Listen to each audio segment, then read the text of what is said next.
Nakabahan ako. Go. Tuloy lang.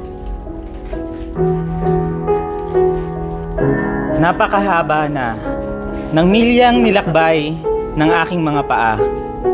Sinubukan kang hanapin, pero hindi kita nakita. Muli kang pinuntahan sa mga lugar kung saan kita unang natagpuan, pero wala maski anino mo man lang. Tinatanong ang sarili, kung makikita pa nga ba kita, o isa lamang kahibangan na umasang masisilayan ka pa, na muli kong makikita ang mga talang kumikinang sa iyong mga mata, ang ngiti na bumubura sa lahat ng aking takot at pangamba, ang iyong buhok na paminsan-minsay humahawi sa iyong napakagandang mukha, at ang tinig mong sa aking tengay isang napakagandang melodiya. Hinanap kita, hindi lang dahil sa gusto kitang muling masilayan, bagkus ay upang hindi ka na muling pakawalan.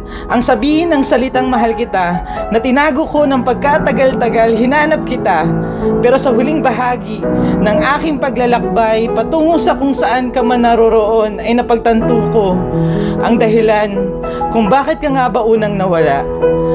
At sa mga sandaling ito, sa eksaktong minuto o segundo na maririnig mo itong mensahe ko para sa'yo, ay naway hayaan mong sabihin ko sa'yo ang salitang patawad.